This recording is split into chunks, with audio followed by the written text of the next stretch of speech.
Halo teman-teman, welcome to modul 2 yang akan mengupas tuntas mengenai produk.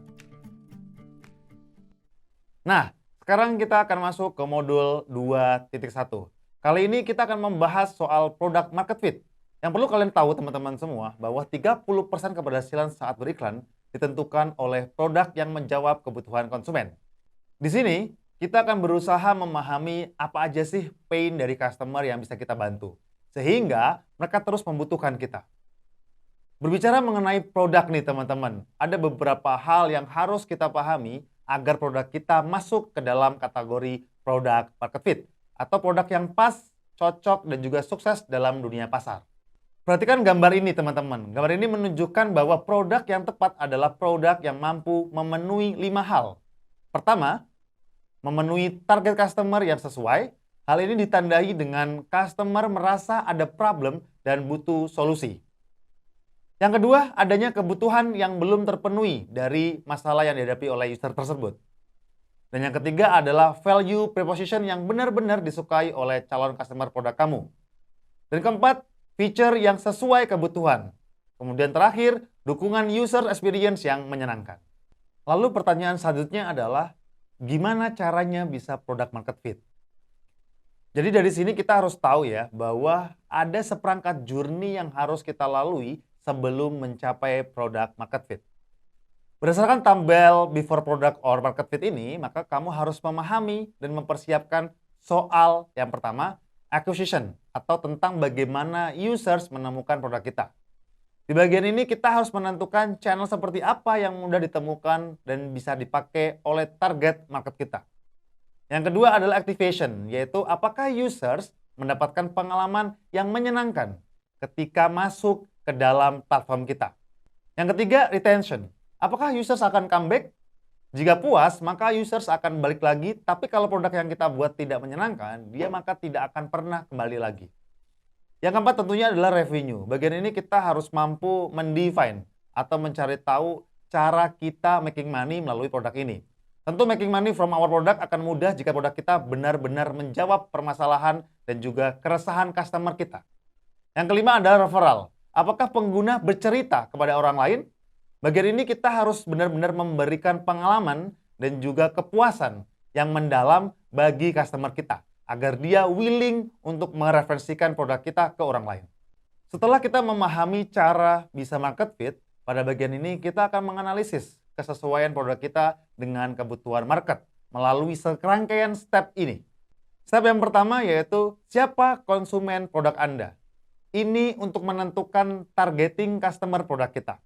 Step yang kedua adalah masalah apa yang konsumen Anda hadapi. Ini untuk menentukan grand design dan juga fasilitas yang akan Anda bikin di produk plan Anda. Yang ketiga adalah solusi apa yang Anda tawarkan. Ini untuk mengetahui bentuk produk apa yang harus kita buat. Dan di step terakhir, kita perlu memikirkan sebenarnya bagaimana journey yang harus konsumen lalui apabila tertarik membeli dan juga menggunakan barang kita. Jika kita mampu menjawab analisis produk tersebut dengan sesuai, maka produk kita bisa masuk ke dalam uji testing produk untuk menuju product market fit. Oke guys, setelah memahami soal product market fit, sekarang kita akan masuk ke modul 2.2, aturan produk yang tidak bisa tayang di Facebook dan juga Instagram Ads. Ada hal-hal yang harus kita perhatikan ketika nanti kita mulai beriklan menggunakan Facebook dan juga Instagram Ads. Hal ini perlu kita ketahui agar proses iklan kita lancar dan tidak terkena restricted akibat pelanggaran aturan Facebook dan juga Instagram Ads. Teman-teman bisa cek di sini ya. Sudah tertera dan aku rangkumkan secara sengaja peraturan yang diberikan oleh pihak Facebook Ads. Hal yang sangat tidak boleh kita tampilkan tentu saja soal pornografi, konten dewasa, obat terlarang, dan penjualan obat. Ada juga judi, senjata, atau mungkin peladak yang membahayakan. Nilai kreativitas yang diusung tidak mengandung beberapa hal. Salah satunya yang menawarkan solusi cepat atau instan. Dan untuk masalah targeting market, Facebook Ads itu memiliki ketentuan soal periklanan alkohol dengan batas usia tertentu, kemudian ikatan kesehatan bagi pengguna 18+, serta tidak melakukan diskriminasi bagi orang lain. Nah, kemudian apa sih yang akan terjadi apabila kita melanggar policies ini? Ini adalah gambar ketika akun kita disable, artinya kita tidak bisa menjalankan iklan. Disable ini bisa semua atau salah satu di antara akun personal, business manager, dan juga ad account atau akun iklan. Kalau akun teman-teman udah kena disable, kemudian apa sih yang harus kita lakukan? Jadi teman-teman jangan panik, karena 90% akun yang disable bisa dikembalikan. Kamu juga harus evaluasi konten dan juga caption. Evaluasi juga konten website bareng tim kamu. Kemudian ajukan banding dan verifikasi akun jika akunmu belum terverifikasi. Dan tunggu hingga Facebook selesai mereview akun kamu sampai akunmu bisa kembali digunakan. Sambil menunggu proses verifikasi, kamu bisa tetap beriklan dengan akun business manager yang berbeda. Nah, langkah pertama yang perlu teman-teman ingat dalam menangani hal ini adalah jangan panik dan tetap mengikuti peraturan serta memahami bagaimana langkah-langkah untuk membebaskan akun disable ini. Setelah memahami berbagai permasalahan produk ini, kira-kira gimana sih teknik dan strategi yang dapat membantu kita dalam mengatasi persaingan bisnis di dunia digital dan dapat diterapkan di kehidupan sehari-hari kita?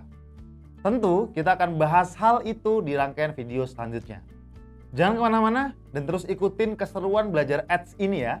Jangan lupa teman-teman catat hal-hal penting biar semakin fokus dan jangan lupa diterapkan di sesi terakhir nanti. See you on the next video.